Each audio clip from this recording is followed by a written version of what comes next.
Thank everyone for joining the meeting. My name is Pat Dyer. I'm the president of FMA. Today, we'll be doing a roundtable discussion in regards to impacts to the industry trends. And so we would like to kind of expedite the presentation so we can leave plenty of time for questioning, as we know that we're going to have a few questions on this deal. And so today we have Leslie Yardman, who is going to kind of kick off the meeting, then who's going to kind of kick off our presentations. And we just ask that you hold your questions till the very last presentation, and so we can then kind of open it up for Q&A. Then there'll be John DeFay with APS, and then it'll be myself, PMS. So we can go ahead and get started. Leslie, if you want to pull up your screen. I think. Perfect. Awesome. Hi, everybody. Welcome to the first ever Facility Managers Association of New Mexico Roundtable discussion. I am Deborah Chavez. I know, woohoo! I am Deborah Chavez with Mooring Construction and Restoration and a member of the board of directors for the Facility Managers Association of New Mexico. First and foremost, we'd like to thank our sponsor, Christy, and I'm going to turn it over to her for just a minute. Thank you, Christy. You're welcome. Thank you. Thank you all for allowing us to sponsor. This is a great organization. As I've been getting more and more involved with the facility directors, property managers, and maintenance and operation teams, I didn't realize how valuable FMA was. So we are so happy to be a sponsor for you all, definitely. I'm Christy Greiner with Paul Davis Restoration of New Mexico, or Paul Davis for short. We are a locally owned franchise right here in Albuquerque, celebrating our 30th year this year. Yay! We've been growing steadily, taking care of properties in Albuquerque and the surrounding areas. We have two divisions. We have mitigation and reconstruction. And mitigation is when you can call us 24/7 to get out there to that problem that's happening at any of your properties. And we properly mitigate it right away. Our technicians on site are IICRC certified, so they understand how to assess the situation and make sure the proper steps of getting it taken care of so there's no more secondary damage, which we all want that, right? And then we have reconstruction that should your building have extenuating circumstances, we can come put the building back together again according to your wishes, the property manager, the facility director, the insurance adjuster. But we also bring a bevy of experience to the table. Many of our associates, or project managers, if you will, have been with this local Paul Davis for nearly 20 years. I myself am going on 13 years with Paul Davis. I'm very proud of this company, representing them. And just the experience of being on so many different losses and putting everything back together again, we can at least bring that wonderful value to you. So we're available on website, we're available telephone, we're email, social media. It's easy to find us.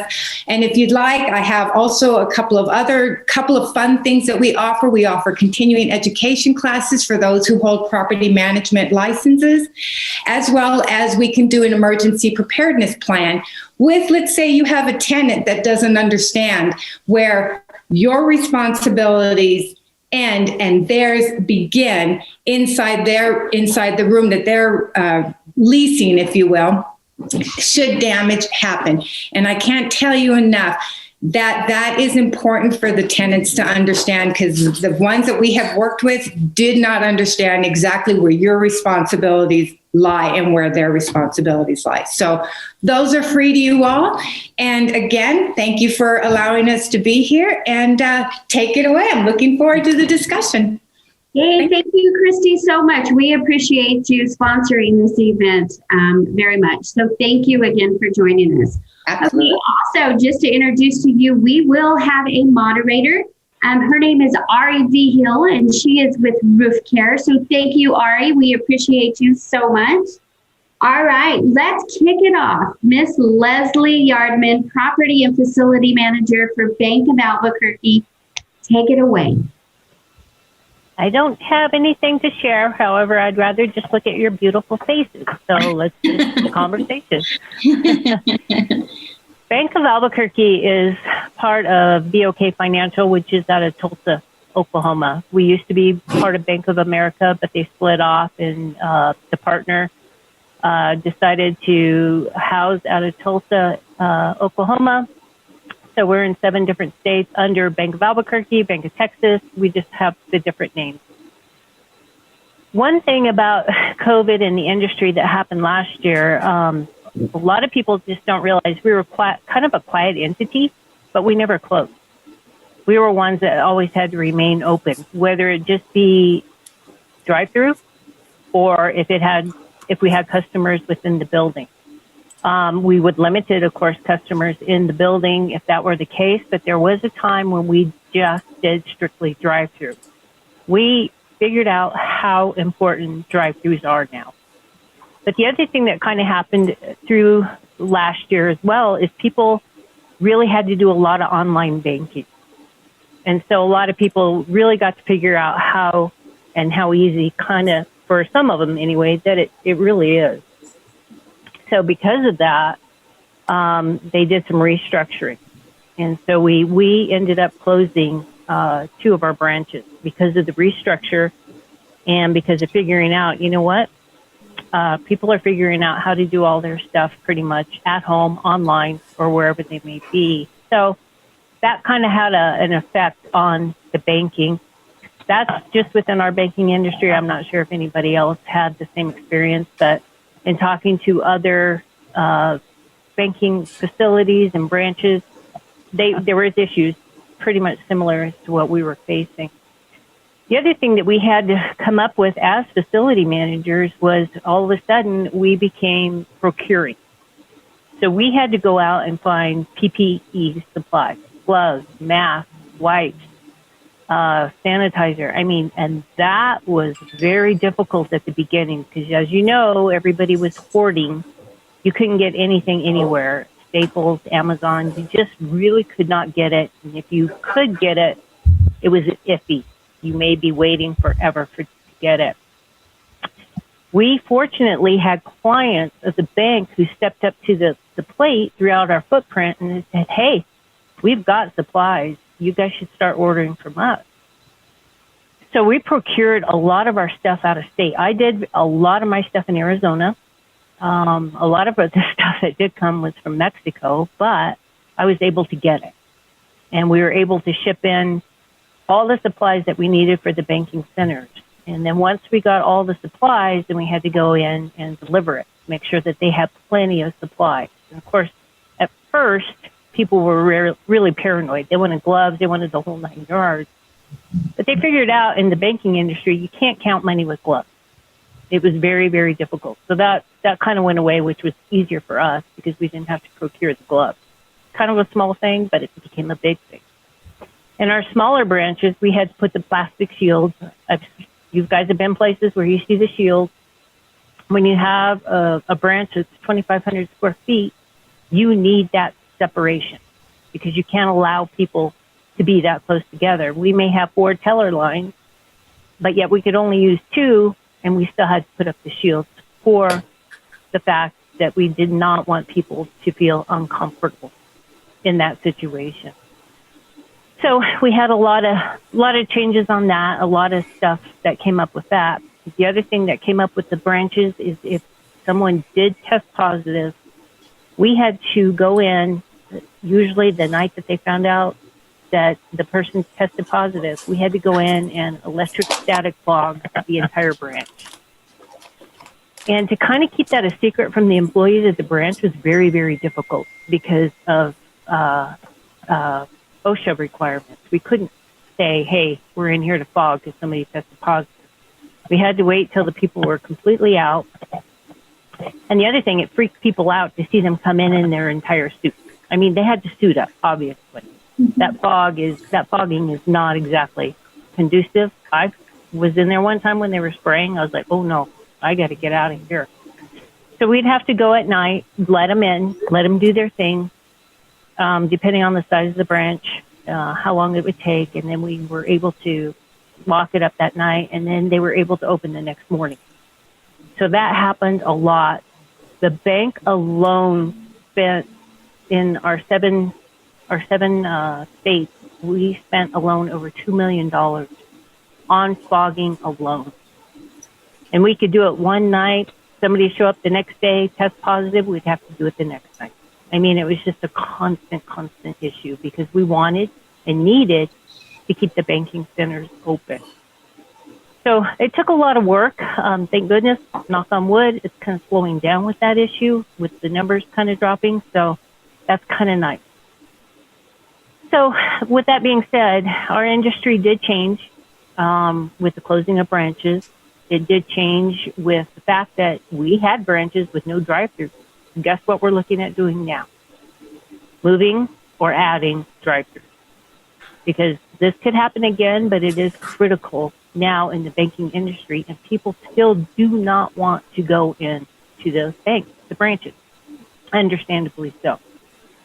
So it's been quite the whirlwind for banking industry as far as changes, as far as this was new as it was to everybody else. It was a huge learning curve. And every now and again, we still get a wrench thrown in there going, didn't think of that.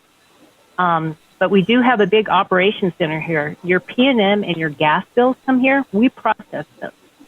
We process also over, I think it was $15 billion a year throughout our footprint in wire transfers. These people could not be at home.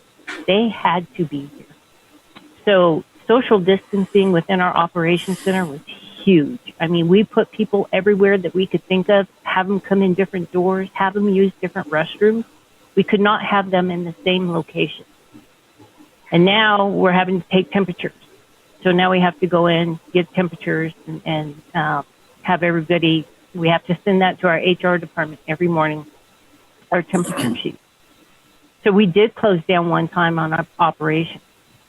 So a couple of our guys loaded up all our P&M bills, all the gas bills, drove it to Amarillo, Texas. Somebody from Dallas met them in Amarillo. They swapped the mail, and they processed it for us in Dallas. 2 days downtime. That was it. So that's how efficient that industry and how critical that industry is. We have a cash vault. We have casino money coming into this cash vault. This cash vault is the biggest cash vault in Albuquerque, believe it or not. And we process millions and millions of dollars. That could not shut down. Even though the trucks weren't coming as frequently, they're still coming. So they had to split groups and change shifts, and we had to go in and clean. One shift would leave. We'd have to go in and clean the entire area, let the next shift in. Wow. And then once that shift left, then they'd clean the entire area for the morning shift. That's amazing, Leslie. Yeah, it's been crazy. It's been crazy. You just don't think of all these things, all the processes of a bank alone. I mean, we've got, of course, medical, and of course, we're going to hear from John about the schools. Huge. But you also have other industries out there, banking, one of them, that you just can't shut down. Yeah. So it's been a big... I think we could talk to you for a whole hour about banking. But and for the sake of time, we'll have to move forward with John. But if you guys have questions, please jot them down, and then we're going to have a Q&A at the end. So thank you, Leslie. Sure. Hello, how are you all doing today? John Dufay here. How are you this morning, Auri?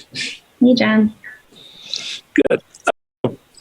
So, obviously, public schools have been quite a bit in the news and everything, and we affect so many different families when you think we have 80-some thousand students, 17,000 employees, and we affect about 160,000 parents and families that are out there in our family because of parents and grandparents and everybody else infecting schools. So we definitely have a high impact. When COVID hit and we closed down schools on March 13th. The word came out March 12th, March 13th, we were closed, but we still have to function. Kids still had to be in school, still had to go online learning, and we had to switch over to that, which was a huge task.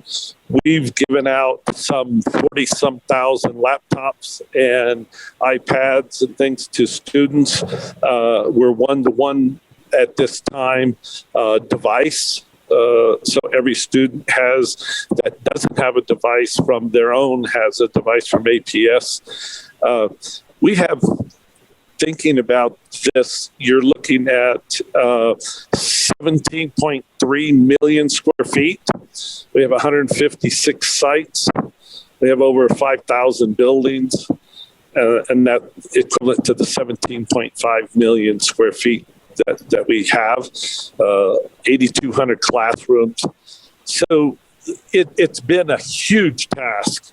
For the PPE, when you're looking at PPE for every student, every teacher, we bought truckloads. When I mean truckloads, we literally bought a few semi-truckloads of plexiglass to put everywhere in the school district, at all the secretary desk, all there's interaction, students that have one-on-one with teachers for special ed. Then looking at all the hand sanitizer. When we looked to buy it, we weren't buying, hundreds of thousands of cases. It was thousands and thousands of cases, truckloads of hand sanitizer that we have to buy, wipes, trying to buy this on a continuing basis, trying to find it, and was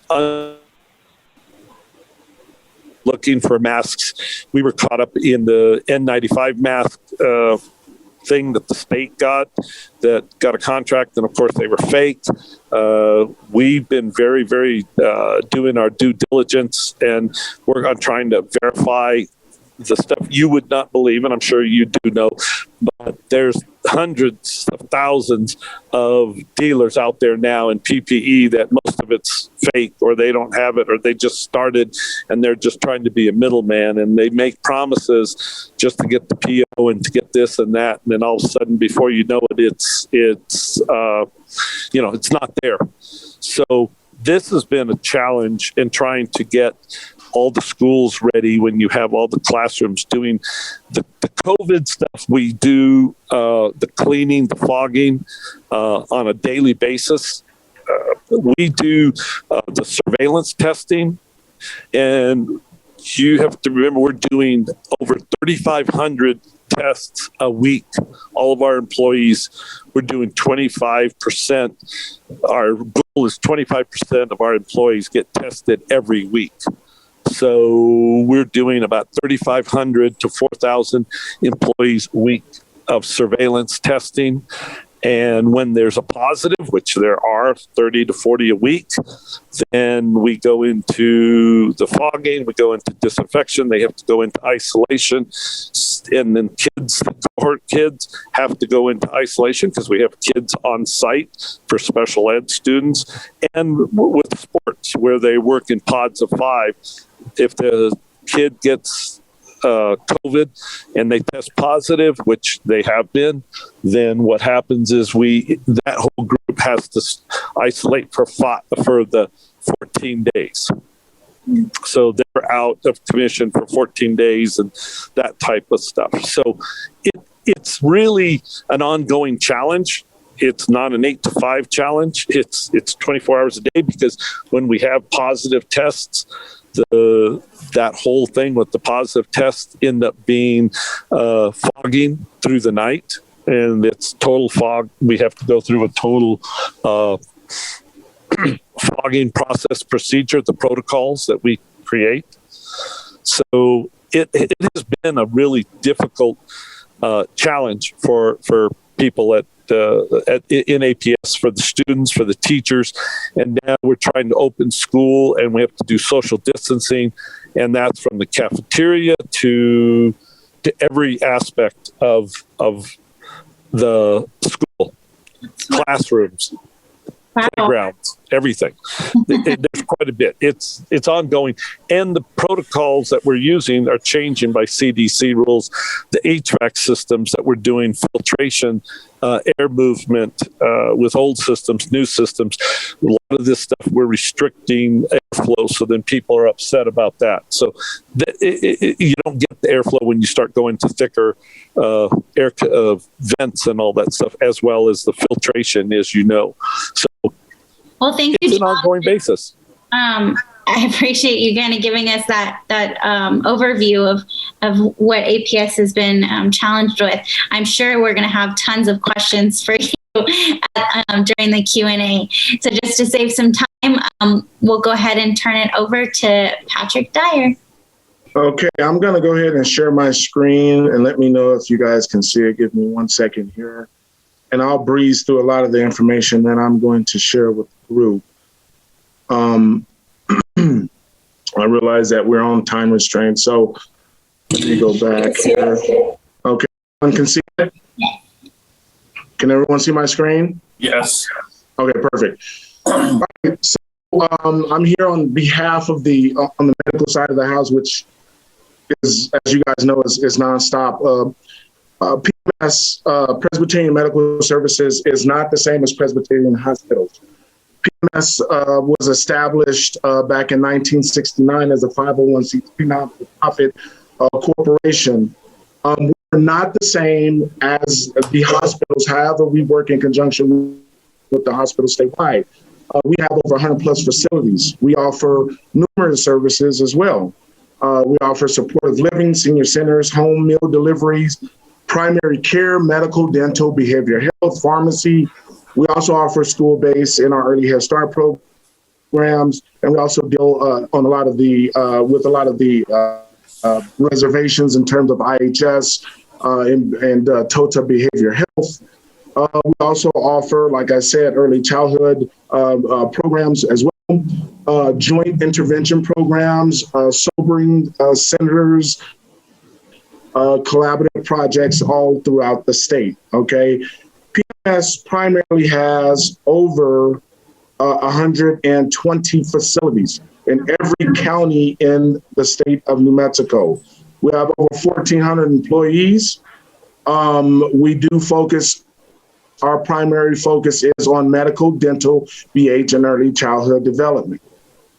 Some of the issues that we ran into, starting with our clinical setting, it kind of varied, but what we've done on our end was we formed what they call a COVID response team. This team would meet and continues to meet till this day on a daily basis and a weekly basis to review kind of the current trends based off of the CDC, Department of Health recommendations, and also consist of our clinical leaders within the organization, as well as our facility leaders within the organization. That would include myself. Our biggest goal is to examine the day-to-day operational impacts. And we also have to take in consideration the governor's orders as well. And so, largely in part, like John was saying, our biggest issue when everything first happened back last February/March was getting PPE to New Mexico. That was huge. And so it forced us, primarily myself, to contact 3M, and I'm talking to 3M in China about, when can we have masks? And when we put our mask order in, as much like John alluded to with APS, we put them in by the truckload. There's hundreds of thousands of masks being ordered, whether they're KN95s, whether they're N95s, whether they're dental masks, regular surgical masks. We kind of had to go through and sift through that and be a little bit more thorough. Also, one of the things that we had to do right from the start is verify burn rate with our PPE. As you guys know, it's more than just masks. It's also face shields. It's also gloves. It's also fluid-resistant gowns, regular gowns, and stuff like that. So that was a very, very challenging issue that we faced right off the bat. Was, hey, what can we get?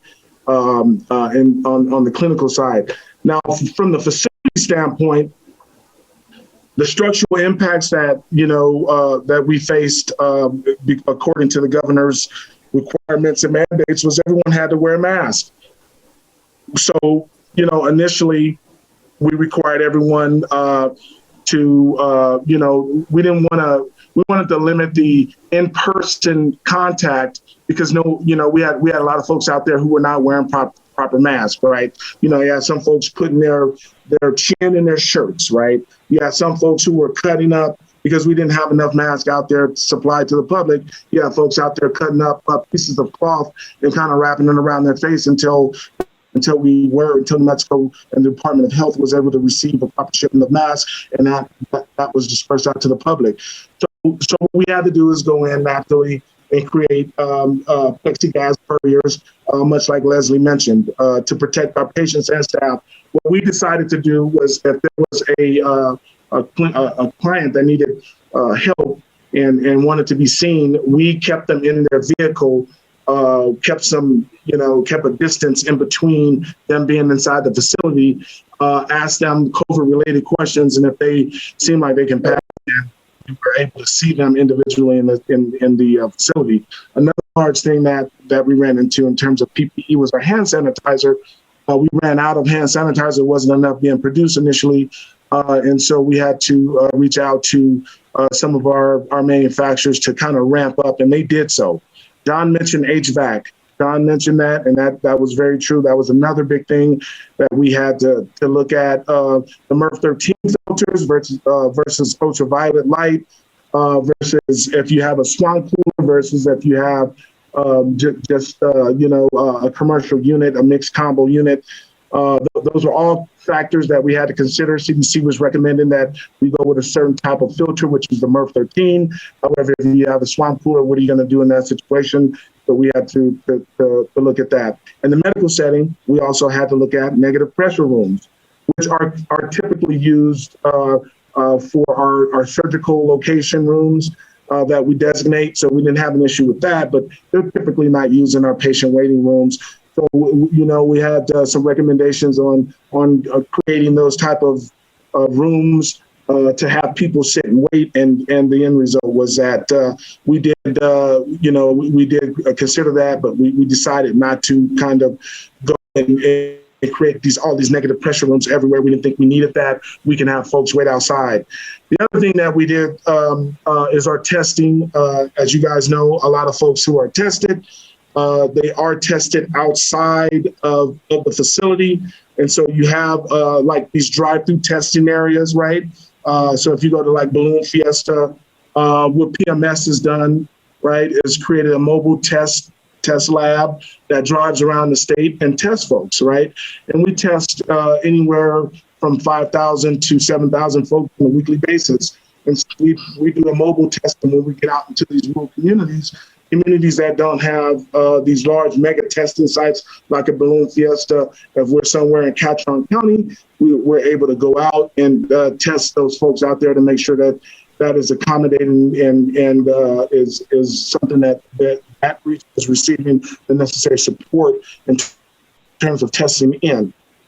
Early childhood, we did follow the governor orders. If there's an outbreak, just like John was mentioning, we'll have to come in and we'll have to disinfect. We bought the Clorox 360 foggers, and we've already had a few staff and some of our children where we had outbreaks in. And so largely, you guys know that that's an impact on multiple levels at the site level, as well as administratively on how to deal with our staff because we're in a clinical setting. As well as in a school-based setting, certain levels of restrictions will apply. Restrictions on the clinical side is a little bit more lenient because we are required to have and meet a certain criteria when it comes to being able to support the public in their need. But versus our school-based, which we were able to accommodate very, very easily. Behavioral health, our industry is changing, and I would imagine it will stay the same. But our telephonic visits, so we went from more in-person visits to telephonic visits, and that impacted our group therapy sessions. And so we had to kind of learn how to do that in our group therapy sessions as well, which was really interesting. Our senior centers, instead of having our seniors come down to the senior centers, we had began delivering meals, which was interesting in itself, because it forced us to go back and take a look at, from a courier standpoint, how are we properly preparing food, and how are we making sure that our staff who's preparing the food have the correct PPE. And so having said that, I know there's going to be a lot of questions. I save room for questions, but that's what we have to deal with in our industry on our end. Great. Well, thank you so much for that. With that said, I think let's go ahead and open the Q&A. Does anybody have any questions for any of our presenters? I'll go. This one's for Leslie. So Leslie, for a while there, it seemed like drive-thrus were going away. And, and it seemed like, because we were all going to online, or we wanted to come into the banks. Now you're saying that that's going to be coming back. Is that being too hasty? Or is that really something that they think that even if COVID's taken care of, it's drive-thrus are coming back? What are your thoughts? The branches are getting smaller, interior. And so with that being said, too, with the COVID, they are revisiting the fact that drive-thrus are very essential. But they are making, with Bank of Albuquerque or BOK Financial anyways, looking at a smaller footprint for space and having the drive-thrus open and revisited. And people are a lot more comfortable just doing that now. But at least they still can see their banker, and that's important to them. Okay, thank you. Great. Do we have any other questions? I have a question.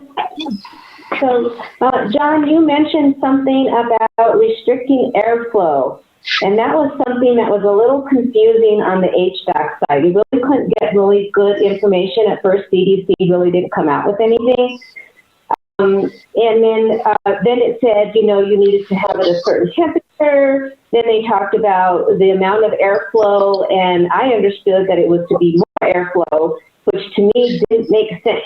So I just heard you say that you restricted airflow. So can you elaborate on that? Absolutely. A lot of the information that's come from CDC as well as PED and even ASHRAE and stuff, I won't say the knee-jerk reactions, but I think a lot of people have been looking for information, so they've been coming up with this information. And one of the problems that we found out now is that as you put more filters, because ASHRAE came out with MERV 13 and said that's the be-all, end-all. If you can get to MERV 13, you're the safest they can be. It's wonderful. And then in some places, even a HEPA filter. Well, the problem is most of our systems that are older systems or anything else in any building, it's almost impossible to find a MERV 13 that would fit your system. And if you do find it, what they found out was that it was restricting the airflow, and that's just the opposite of what they wanted. They wanted to have more airflow because in the particulate matter, the droplets, that falls to the ground. What CDC and everybody started becoming a concern about was the aerosols with the virus that still hung in the air. And so they said, you need to have airflow. So airflow was the most critical part of what you were going to do environmentally in your building, besides the social distance and the mask and stuff. But what you could do for them is to create airflow. And people started putting MERV 13 in, and where they could, or bigger filters. Now they've gone to say, well, at least if you get a MERV 9 or better, you're okay. But it restricts the airflow, so that creates a new problem. So the new CDC guidelines that came out last Thursday totally eliminated the word MERV 13. They just talk about filtration because they realize now that it might cause a lot more problems putting the MERV 13 right in, and now that creates a problem problem of ventilation, and you don't have it. So we've gone to the point of using MERV 9s, and where we're not trying so hard to get MERV 13s because you can't find them anyway, but where you can, where new systems are designed for MERV 13, you can put them in. But older systems, they're not designed for that. And now we have total restriction, and you see your levels of carbon dioxide go much higher now. And when we do tests to see the ventilation, you'll see that happening. Great. Well, in some of the webinars that I looked at, and they showed a simulation of the aerosols, and they even had the plexiglass, and that, but depending on the airflow too, you could see that just went right around that plexiglass or right over.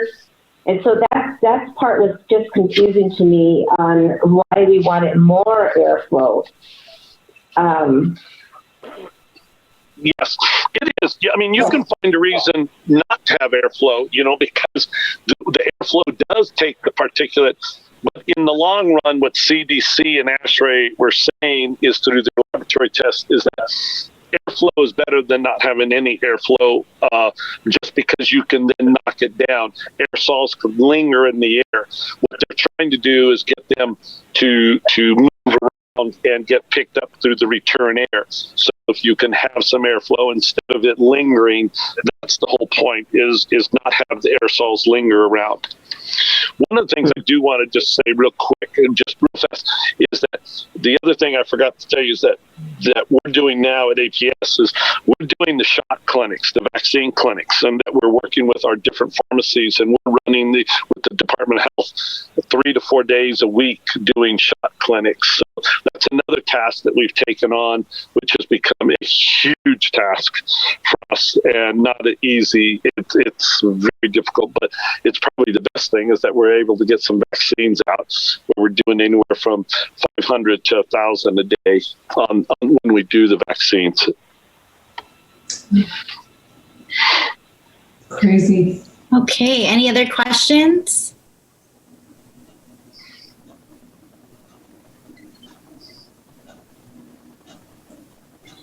John, I have one. What do you see is going to be a permanent adjustment in result to COVID? In our schools, we're going to be putting in what you see in hospitals and areas like that a lot of the facilities that Presbyterian everyone uses, is that you're going to see more and more focus on UVC units and things like that for IAQ, for total indoor air quality stuff, because the COVID's not going to go away. You have the virus, you have the flu, different strains of flu happening. And so we're going to see a focus on indoor air quality, and that's where we're seeing the focus right now for us. But it'll continue to be a big focus, and looking at all different ways of trying to improve the indoor air quality in classrooms, because it creates a better environment for the students, and they don't get as sick as much, and it's a much better learning. So I think that's the focus. You're going to see the takeaway from this right now. Once we're past with everyone's with the vaccines, you're going to see that focus of indoor air quality. I have a question about that, John. Are you guys leaning more towards, so there's a couple different ways with indoor air quality, right? Either UV lighting, like you've mentioned, or there's bipolar ionization units, which actually release ions that attach to the air particles, bring it back through the filtration. UV lighting is just going to, basically covers any of the air that passes right in front of it. Ionization distributes out and actually captures out within the actual, let's say, the room or where the air is actually being, conditioned. Anybody have any feedback on that? What you guys are looking at more, UV lighting versus bipolar ionization? A lot of the facility managers, a lot of the school districts I work with are going either or. And I think that's what you're gonna see happen as more and more research happens. I think one of the things that's happening is that we haven't had we haven't had a whole lot of time to sit down and mull over this and look at the research and look at different ways. A lot of things have been, we got to get this up and going. We got to get students back in classroom. We got to go.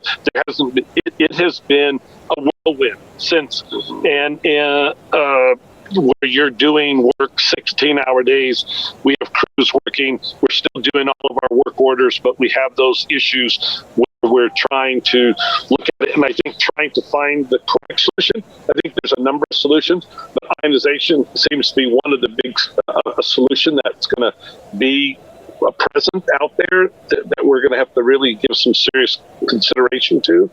But I think, at this moment, it's there's so much going on. It's hard to say this is what we're going to do. There's going to be more research by the end user. What is going to be best for us? What are we going to be able to do? And look at those different solutions and what works best. And I think you're going to see we're going to use a combination of a number of things out there for indoor quality, because as soon as we kind of get time to breathe, you're going to see changes everywhere, not just in schools, but in businesses, in hospitals, all those areas. Absolutely. Jessica, let me answer this. Jessica, let me answer this. I don't know if you can hear me, Jessica, but I have looked at UV rays in terms of IQ, and we've looked into that. And what John is saying is correct. We have a couple of applications of where we put in the UV, the ultraviolet light, to test and to use as a model. The difficulty that you run into with the using that ionized system, the ionization method, is that what we noticed was it's better that it's built in to the system. So it's not one deal. Like, we felt like the UV rays, like using UV ultraviolet light, was easier add-on as opposed to trying to get use the other method, because the other method works better when it's built in a system. And so we hadn't had any capital projects where we had to have that built in at this point. So we're looking at that, and that really was the difference in between the two. We do have two locations that have the ultraviolet lights, and so we're currently using that, and we're testing that to see how that goes. Yes, absolutely. Well, I have many case studies for, we work with facility managers, obviously, throughout the state and then throughout really the world. So if anybody is on this entire call is interested in learning more about either or, it's not a Honeywell product or anything like that. I'm not trying to push anything like that. Just, we have a lot of information on what others are doing in their facilities as far as indoor air quality and how you're tracking that, monitoring that, managing that. You can set your set points, your schedules. We have there's dashboards out there that you can check your humidity, your CO2 levels. Really, that's one of the best reassurance methods that I've seen, where you can walk into a facility. Some of the school districts are putting these dashboards up on the wall in each school. You walk in and you can say, oh, okay, this building has this much air running right now. This is the humidity. This is the temperature. So there's a lot of different things that people are doing, and I was just interested in which way you guys are leaning. So I appreciate that feedback. Yeah, and I'll be interested in that, to be honest with you, Jessica. That's really great. And so if you want to shoot me some information about that, I would love to hear. Sure, maybe I could even just, I'll request from the board of directors if I can give you guys a brochure, and then that way everybody has, it's really just tons of different methods that people are using. That's what I'm doing, is just kind of passing on what people are doing in their facilities that we are seeing, and it's good information. Sure. Thank you, Jessica. So we are kind of gearing towards the end of our meeting today. So I wanted to open it up. Is there any last minute questions? Any burning questions you guys have? I wanted to make sure we got all those questions answered. I do. Regarding PPE, do you think PPE will have an issue with PPE going forward, Pat? I don't think so, to be honest with you, Deb.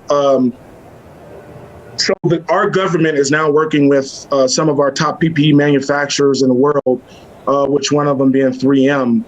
And when we first embarked on the virus way back in, what was that, March 2020, when we began our discussion with PPE with 3M, which is the largest manufacturer in the world of at least masks that we know of.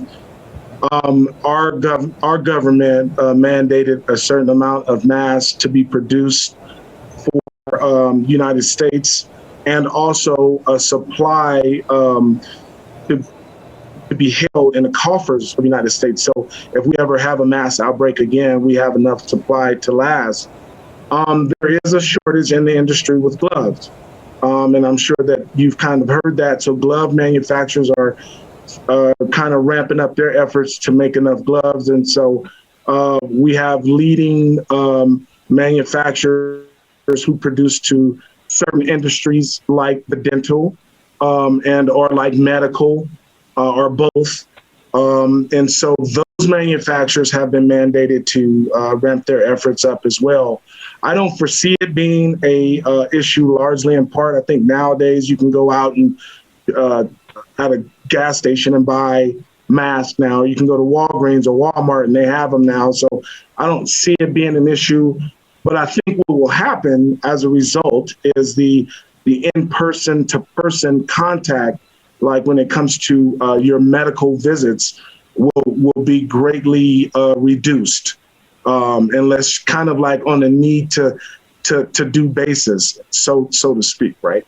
And so as a result, it will have an impact and change that way. But I don't think PPE will be an issue of significance moving forward. John will be able to get enough PPE for his folks and his students. Awesome. Thank you. It's just we won't have enough toilet paper. That's it. It's always toilet paper. Never have enough of that, right? Everyone's going to start wiping with masks. Right.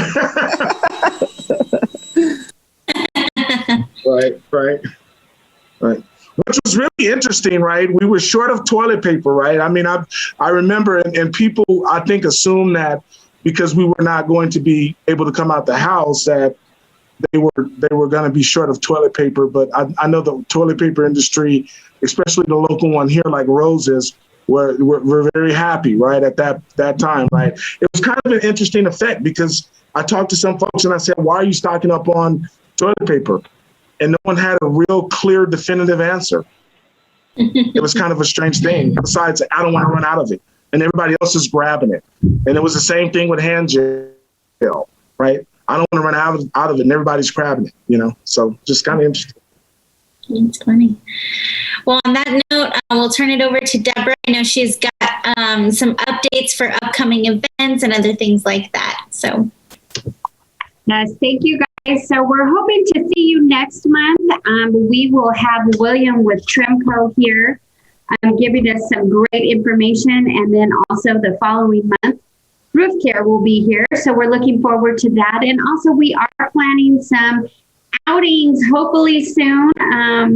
So look forward to that. Look for some information for that. So I'd like to thank you all for being a part of this roundtable discussion. I think it was very informative. I think maybe, hopefully we got some questions answered that were in the back of our heads. And thank you to our industry professionals, Leslie, John, and Pat, and our beautiful moderator, Auri. Thank you so much. And our sponsor, we cannot forget, Christy. Thank you again. We appreciate it. Have a great day. Thanks, Deborah. We're excited to be seeing you guys in next month. Please mark your calendars. We're on social media, Facebook and LinkedIn. So we're doing some active promotion there to keep you up to date with what's going on with our organization. So if you haven't liked us already, please like us there. And we hope to continue the conversation in a few months with RoofCare, talking about the Synexus biodefense systems. So thank you so much. And if you have any additional questions, please don't hesitate to reach out to us. Carolee will direct you to anyone that will help you. So thank you so much. Have a great day. Thank you.